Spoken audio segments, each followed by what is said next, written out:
Hi friends, எல்லாருக்கும் good morning. இந்த video எதை பற்றினது அப்படின்னா, என்னுடைய மார்னிங் டு ஈவினிங் ரொட்டீனை ஒரு விலாகாக எடுத்திருக்கேன். அதுதான் இந்த வீடியோவில் இருக்க போகுது. எல்லாத்துக்கும் பிடிக்கும்னு நினைக்கிறேன். பாருங்கள். எனக்கு அந்த அன்றைக்கி காலேஜ் ரீஓப்பன் பண்ணியிருந்தாங்க. நான் இன்றைக்கி தேர்ட் இயர் போகிறேன். தேர்ட் இயர் ஃபர்ஸ்ட் டே போகிறேன். அதனால கொஞ்சம் தூரம் நேரத்துலேயே எழுந்திரிச்சு கொஞ்சம் தூரம் வாக்கிங் பண்ணிகிட்ருந்தேன். வாக்கிங் பண்ணி முடிச்சுட்டு என்னென்ன சின்ன சின்ன வேலையெல்லாம் பண்ணிகிட்ருந்தேன். ஃபர்ஸ்ட்டு நேற்றே ஹேர் ஆயில் மேக் பண்ணி வச்சுருந்தேன். அதை பாட்டிலெல்லாம் ஃபில் பண்ணிகிட்ருந்தேன். இந்த ஹேர் ஆயில் ரெசிபி வேணும்னா நீங்கள் நெக்ஸ்ட்டு கமெண்ட் பண்ணிங்கன்னா நான் நெக்ஸ்ட்டு வீடியோவாக அப்லோட் பண்ணுறேன். இதையும் ஃபில் பண்ணி வச்சுட்டேன். இது ரொம்பவே சூப்பராக இருக்கும். எனக்கு இந்த ஹேர் ஆயில் ரொம்பவே பிடிக்கும். ஏன்னா இதனுடைய ஸ்மெல்லும் வேறு லெவலில் இருக்கும். உங்களுக்கு வேணும்னா சொல்லுங்கள், நான் ரெசிபி டீட்டெயிலாக சொல்கிறேன். நெக்ஸ்ட்டு நான் எப்போவுமே காலையில் எழுந்திரிச்சி எம்டி ஸ்டொமக்கில் ஏதாவது ஒரு ட்ரிங்க் எடுத்துப்பேன். அது ஃபெனுக்ரிக் வாட்டர் இல்லைன்னா இன்றைக்கி சப்ஜா சீட் வாட்டர் எடுத்துக்கிட்டேன். ஏன்னா என்னோடது கொஞ்சம் ஹீட் பாடி, அதனால காலையிலேயே குடித்தேன்னா கொஞ்சம் கூலிங்காக ஆகிறதுக்காக நான் குடிப்பேன் எப்போவுமே. சைட் பை சைடு அம்மாவும் லன்ச் ப்ரிப்பேர் பண்ணிகிட்டு இருந்தாங்க. நானும் போய் குளிச்சுட்டு என்னோடய லன்ச்செல்லாம் பேக் பண்ணிக்கிட்டேன். அன்றைக்கான டேயில் புளி சாப்பாடும் கீரை குழம்பும் வச்சுருந்தாங்க. அதுதான் என்னுடைய பிரேக்ஃபாஸ்ட்டாகவும் லன்ச்சாகவும் எடுத்துக்கிட்டேன்.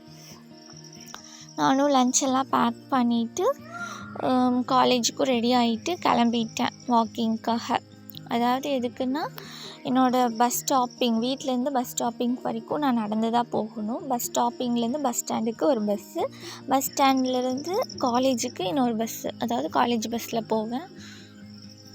எப்போவும் டிஷர்ட்டும் 3/4 சுற்றிட்டு இருந்தேன் நானும் 1 மந்த்தாக. இன்றைக்கி திடீர்னு சுடியெல்லாம் போட்டு ஃப்ரெஷ் ஆகிட்டு போகிறனால என்னை ரொம்ப பிடிச்சிருந்தது. ரொம்ப ப்ரெசன்டபுளாக ஃபீல் பண்ணேன். நானும் பஸ் ஸ்டாப்பிங்க்காக வாக்கிங் போயிட்டு ஒரு வழியாக காலேஜ் பஸ்ஸையும் ரீச் பண்ணிட்டேன் டைம்குள்ளே. அங்கே போய் எனக்கு ஒரே எக்ஸைட்டடாக இருந்துச்சு. 1 மந்த் என்னால் சுத்தமாக வீட்டில் இருக்கவே முடியல. எப்படா காலேஜ் போவோம் அப்படின்ற மாதிரி ஆயிடுச்சு. ஒரே இடத்துல வீட்டில் சுத்தமாக இருக்கவே முடியல. உங்களுக்கு எப்படி இருந்ததுன்னு சொல்லுங்கள். நானும் என்னோடய ஃப்ரெண்ட்ஸ் எல்லாம் மீட் பண்ணேன். பெஸ்ட் ஃப்ரெண்ட்ஸு அப்புறம் கிளாஸ் ஃப்ரெண்ட்ஸ் எல்லாத்தையுமே மீட் பண்ணினேன். எல்லாருமே ரொம்ப ஹாப்பியாக தான் வந்திருந்தாங்க.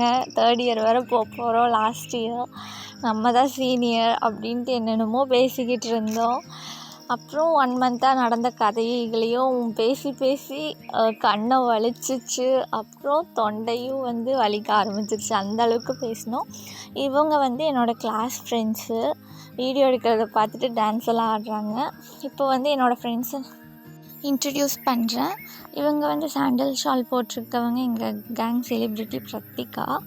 இவங்க கனிஷ்கா, டான்ஸ் ஆடினவங்க. அப்புறம் பின்னாடி இருக்கவங்க நித்யா. இவங்கெல்லாம் தான் என்னோடய பெஸ்ட் ஃப்ரெண்ட்ஸாக இருக்காங்க. இன்றைக்கி ஒரு கேர்ள் ஆப்சண்ட், இன்னொருத்தவங்களும் இருக்காங்க. ஃபர்ஸ்ட் டேவே நாங்கள் காலேஜில், அதாவது வீட்டில் நடந்ததெல்லாம் காலேஜில் நல்லா பேசிக்கிட்டு கேன்டீன் போயிட்டோம். காலையிலேயே கேன்டீனா அப்படின்னு நினைக்கக்கூடாது. அதுவும் உருப்படியாக எதுவும் வாங்கி சாப்பிடல. குல்ஃபியும் பப்ஸும் தான் வாங்கினோம். என்ன வித்தியாசமான காம்பினேஷன் நினைக்கக்கூடாது. ஏதோ வாங்கி சாப்பிட்டு ஆளுக்கு ஒரு வாயாக சாப்பிட்டோம். அந்த நாளே ரொம்பவே ஹாப்பியாக போச்சு எங்களுக்கு. எங்கள் காலேஜில் ஃபோனெல்லாம் சப்மிட் பண்ண சொல்லிடுவாங்க.